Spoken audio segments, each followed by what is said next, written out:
welcome to my YouTube channel, Schooling and Preaching by Asit সাথী। সকলকে অভিনন্দন জানিয়ে আমি আমার মর্নিং অনুষ্ঠান শুরু করছি। আজকে ভিডিও করব আমাদের শাস্ত্রের একটা গুরুত্বপূর্ণ বিষয় নিয়ে, সেটা হচ্ছে জন্ম মৃত্যুর চাকা, the cycle of birth and death. আমাকে দয়া করে লাইক করবে, কমেন্ট করবে এবং সাবস্ক্রাইব করবে। জন্ম মৃত্যুর চাকাতে চলছে এই জগৎ সংসার, অর্থাৎ জন্ম মৃত্যু, আবার জন্ম, আবার মৃত্যু, আবার জন্ম, আবার মৃত্যু, এর শেষ নাই। এটা endless play. This is the endless play of God Shrikrishna, ভগবান কৃষ্ণ। এই জগৎটা দেখবেন সব কিছুই গোল। সূর্য গোল, পৃথিবী গোল, চাঁদ গোল, ধ্রুবতারা গোল, আরও বহু কিছু বড় বড় জিনিসগুলো সব গোল আছে। গোল মানে হচ্ছে আপনার বিভ্রান্তিকর।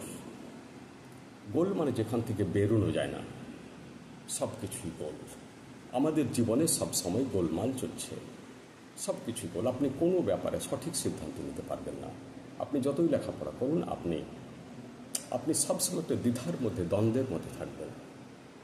যতই আপনার ডিগ্রি থাকবে, যতই চর্চা করুন, আপনি যতই পণ্ডিত হন, এই গোলটার মধ্যে থাকাটাই হচ্ছে বিপদ। তার জন্য শ্রীরামকৃষ্ণ বলেছিলেন যে গোলটাকে ফেলে দিয়ে মালটাকে রাখো।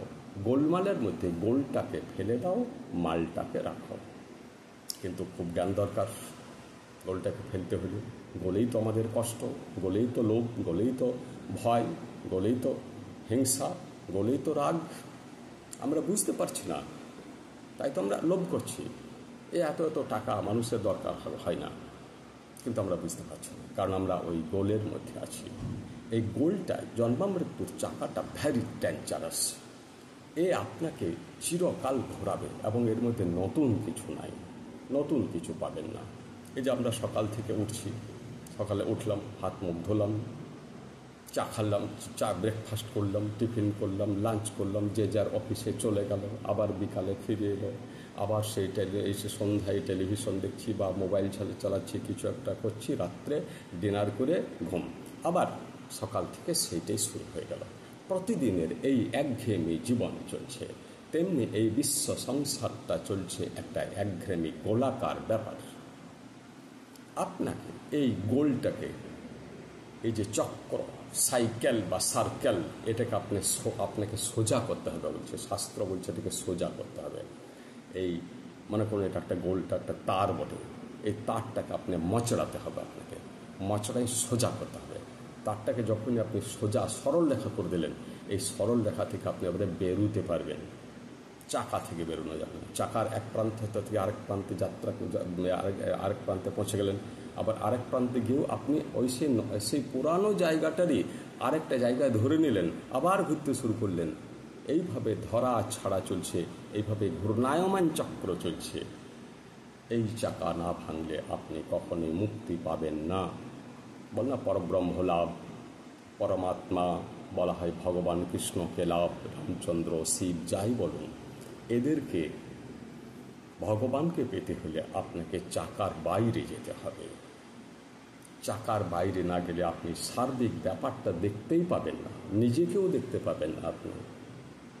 এই যে আমরা পৃথিবীকে দেখি, পৃথিবী ঘুরছে চাকা বটে, তো আমরা পৃথিবীকে কতটুকু দেখি? পৃথিবীর মধ্যে থেকে পৃথিবীকে দেখা যায় না। পৃথিবীকে দেখতে হলে পৃথিবীর বাইরে যেতে হবে। বিজ্ঞানীরা দেখছেন যে পৃথিবীটা কীরকম করে ঘুরছে, পান করে একটা নির্দিষ্ট গতিতে। কিন্তু যারা পৃথিবীর মধ্যে আছে, আমরা সাধারণ লোক, তারা সামান্য জানি, তারা বইয়ে পড়ে জানি যে পৃথিবী গোল। পৃথিবী কমলা লেবুর মতো সামান্য চাপা, একদিকটা সামান্য চাপা। আমরা কোনো একটা ফাঁকা জায়গাতে হয়তো দাঁড়িয়ে দেখতে পারি যে দিকচক্রবাল বা দিগন্ত রেখা দেখতে পারি। অর্থাৎ দেখে মনে হয় যে পৃথিবীটা, আকাশটা এক জায়গাতে মিশছে মাটিতে এবং গোলই মনে হচ্ছে, কিন্তু সেগুলো সব আংশিক ব্যাপার আমরা সবসময় দেখতে পাই এই জগতের। কিন্তু পরিপূর্ণ জগৎ দেখতে না পেলে আপনি কখনোই মুক্তি বা ভগবানকে লাভ করতে পারবেন না। যারা মহাপুরুষ হয়েছেন তারা জীবনে বহু কিছু ছেড়ে দিয়েছেন, কারণ তারা এই চাকার বাইরে যেতে চাইছেন। এই চাকাকে দোমড়ায় সরল রেখায় রূপান্তরিত করতে হলে আপনার প্রচণ্ড প্রচেষ্টা দরকার। তার জন্যে আপনাকে অনেক রক্ত ছড়াতে হবে, হয়তো জীবনটাও অকালে ঝরে যেতে পারে। কিন্তু যারা মহাপুরুষ, যারা আত্মত্যাগে স্যাক্রিফাইসিং ডেডিকেটিং লোক, তারা এই জীবনকে দেখবেন খুব একটা গুরুত্ব দিতেন না। এই জীবন গুরুত্বপূর্ণ ঠিকই, অবশ্যই কেউ সুইসাইড করতে বলছে না, বিনা কারণে কেউ নিজেকে মার্ডার করতে বলছে না, কিন্তু মানুষ যতটা গুরুত্বপূর্ণ ভাবছে ততটা নয়। যেমন টাকা অবশ্যই গুরুত্বপূর্ণ, টাকা ছাড়া চলবে না, কিন্তু মানুষ যতটা ভাবছে টাকাকে গুরুত্বপূর্ণ ততটা নয়।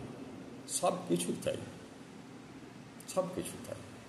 গাড়ি বাড়ি ফ্ল্যাট ব্যাংক ব্যালেন্স যাই বলুন, আপনি এটাকে যতটা গুরুত্বপূর্ণ ভাবছেন ততটা গুরুত্ব পাওয়ার যোগ্য নয়। কারণ আমাদের জীবন সীমায়িত। আপনি একবার খাবার খেয়ে আরেকবার খেতে পারবেন না, পেট ভরে যাবে। একটা জামা পরে আপনি পারবেন না আরেকটা জামা পরতে।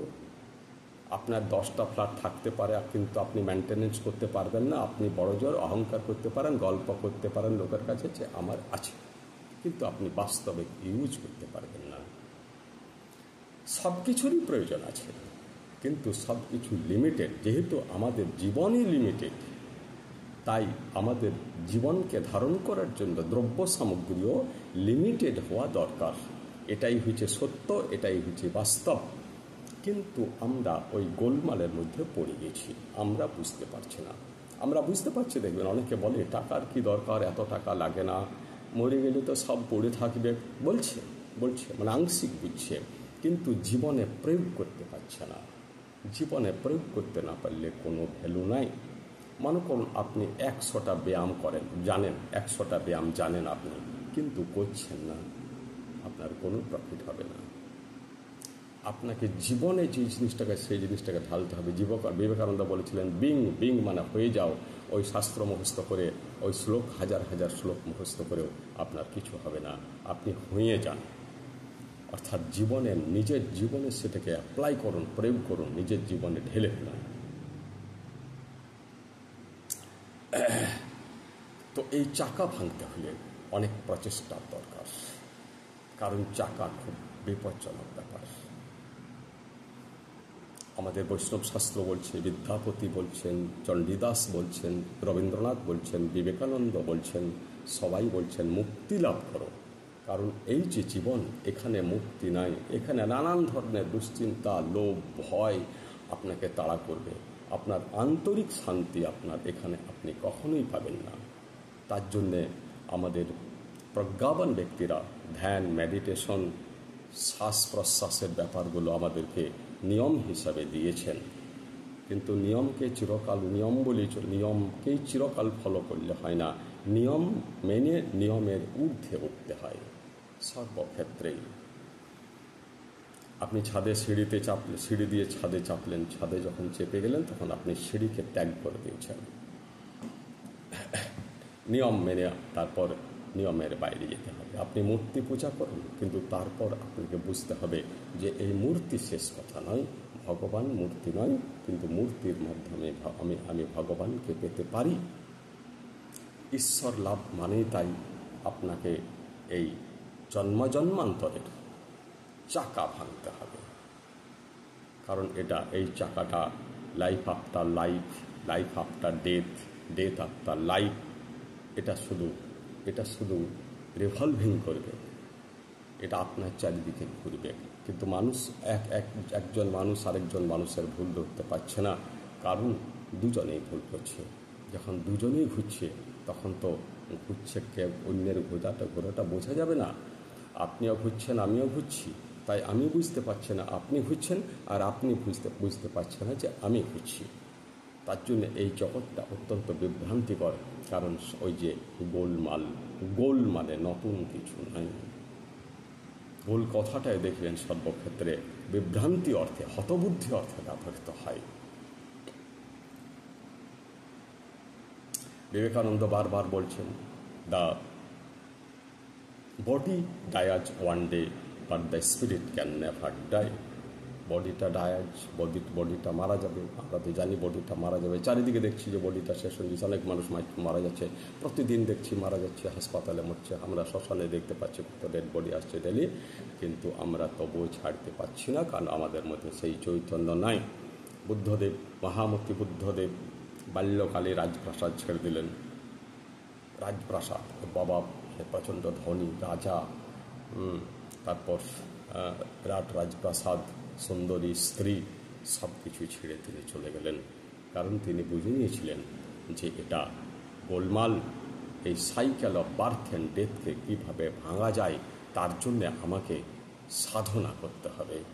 তাই তিনি কত পরিশ্রমকে স্বীকার করে নিলেন। স্নান নাই, খাওয়া দাওয়া নাই, কোনো কিছুর গ্যারান্টি নাই, কিন্তু তিনি বুঝতে পারলেন যে এই স্নান, খাওয়া দাওয়া যাই হোক, এগুলো সব খুব ক্ষণস্থায়ী, এই বডিটাই ক্ষণস্থায়ী। আমাদের বেদান্ত শাস্ত্র পাতায় পাতায় বলছে, আপনি দেহ নন, আপনি আত্মা, আপনি দেহ নন, আপনি আত্মা। কিন্তু দেখুন চারিদিকে এই দেহটাকে সুখী করার জন্য কত আয়োজন, কিন্তু আত্মার জন্য কিছু নাই। আত্মা তো কিছু চায় না। আত্মা অপ্রভাবিত, জলে ভিজে না, আগুনে পোড়ে না। এ সমালোচিত হলে এ কিছু মনে করে না। এ সমস্ত এ দারিদ্র্যের দ্বারা পীড়িত হয় না, আর ধনশালী হয়ে গেল এ উচ্ছ্বসিত হয় না, কারণ এই যে নিরপেক্ষ, এই আত্মা হচ্ছে চিরস্থায়ী। যে চিরস্থায়ী হয় সে নিরপেক্ষ হয়। যে চিরস্থায়ী হয় তার যত বয়স হয় তার মূল্য তত বাড়তে থাকে।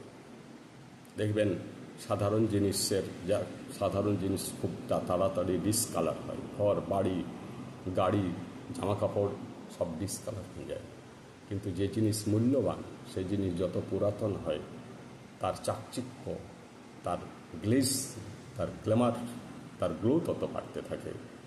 রবীন্দ্রনাথ যত পুরাতন হচ্ছেন তার চাকচিক্য সমাজে তার মূল্য তত বাড়ছে। বিবেকানন্দ তাই, বুদ্ধদেব তাই, যত পুরাতন হচ্ছেন ততই তাদের মর্যাদা, সম্মান বাড়ছে, তাদের মহাপুরুষত্ব বাড়ছে, তাদের শিষ্য বাড়ছে।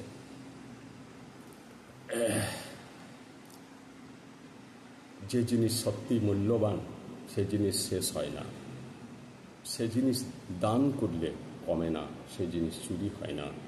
বাস্তবিক ক্ষেত্রে আমাদের লেখাপড়া শিক্ষা চুরি হয় না, যেটা আসল শিক্ষা, যেটা এনলাইটেনমেন্ট, সেটা কখনো চুরি হয় না, কারণ এগুলো সেই মুক্তির জগতের জিনিস বটে। মুক্তির জগতের কিছু স্বাদ, কিছু আভাস এখানেও আছে। আপনাকে বুঝে নিতে হবে যে যে জিনিসের বয়স বাড়ে না, যে জিনিসকে দান করলে কমে না, যে জিনিস চুরি হয় না, সেই জিনিসটাই পেতে বলছে মানুষকে বেশি করে, অর্থাৎ বেশি করে জ্ঞান, এনলাইটেনমেন্ট, নলেজ এইসব পেতে বলছে। ধর্ম, রিলিজন, আধ্যাত্মিকতা, স্পিরিচুয়ালিটি, এইগুলো ওই মুক্তির বাইরের জগতের এইগুলোর মধ্যে আভাস আছে। ভগবানকে পেতে হলে এই চাকার বাইরে যেতে হবে। ভগবান আমাদেরকে সবসময় দেখতে পাচ্ছেন, কারণ তিনি চাকার বাইরে আছেন, কিন্তু আমরা ভগবানকে তেমনভাবে দেখতে পাচ্ছি না। কারণ চাকার বাইরে থেকে, চাকার মধ্যে থেকে তাকে দেখা যাবে না। তাকে দেখতে হলে আপনাকে মুক্ত হতে হবে, আপনাকে ব্রহ্মপদ লাভ করতে হবে, আপনাকে মা কালীর পদ, দুর্গার পদ, মা তারার পদ, বাবা শিবের পদ, শ্রীকৃষ্ণের পদ, রামচন্দ্রের পদযুগল, আপনি যাই বলুন সেই একই জিনিসকে বোঝাচ্ছে। তাই মানুষের জীবনের চরম এবং সবচেয়ে গুরুত্বপূর্ণ, সবচেয়ে প্রয়োজনীয় যেটা ব্যাপার, যেটা সবচেয়ে বাস্তব ব্যাপার, সেটা হচ্ছে আপনি মুক্তি লাভ করুন। এই জঙ্গলের রাজত্ব থেকে আপনি জন্মান্তরে মুক্তি লাভ করুন। তবে এক জন্মে হয় না, আপনি জন্মান্তরে আপনাকে চেষ্টা চালাতে হবে। আপনি যে এক জন্মেই মুক্ত হয়ে যাবেন এমন কোনো মানে নেই, কিন্তু আপনাকে প্রগ্রেসে থাকতে হবে, আপনাকে প্রগতির পথে থাকতে হবে। তাই বেদান্ত শাস্ত্র বলছে আপনি বর্তমানে যে অবস্থায় আছেন সেটা থেকে এগিয়ে যান, কিন্তু আপনি দাঁড়াবেন না। তাই জীবনকে জার্নি বলা হয়েছে কেন? জার্নি মানে শুধু পায়ে হাঁটা নয়, জীবনকে জার্নি বলা হয়েছে, ভ্রমণ বলা হয়েছে, স্ট্রাগল বলা হয়েছে, কারণ আপনাকে সবসময় পা ফেলতে হবে। আপনাকে জ্ঞান অর্জন করার পথে সবসময় এগিয়ে থাকতে হবে। এখানে আপনি থেমে যাবেন না। জীবন থেমে যাওয়ার জন্য নয়। যে থেমে গেছে সে মৃত, সে বেঁচে থেকেও মৃত। জ্ঞানার্জনের ব্যাপারে যে থেমে গেছে সে বেঁচে থেকেও সে আসলে মৃত। তাই বলা হয় কাপুরুষরা বহুবার মরে। The cowards die many times before their death. কাপুরুষরা মৃত্যুর আগে বহুবার মরে। তাই কাপুরুষ হবেন না, বীর পুরুষ হন। আমাদের শাস্ত্র মানুষের মধ্যে বিরাট সম্ভাবনা আছে এ কথা পাতায় পাতায় বলছে। আমরা মানুষকে আমরা বলি ছোট, আমি সামান্য একটা মানুষ। ব্যাপারটা তা নয়। আপনি নিজেকে দেহ ভাবছেন, তাই ভাবছেন আপনি সামান্য একজন মানুষ, কিন্তু আপনি দেহ নন, আপনি আত্মা। আমাদের উপনিষদ পাতায় পাতায় বলছে তুমি দেহ নও, তুমি আত্মা। You are not the body, you are not the mind, you are the spirit. Thanks.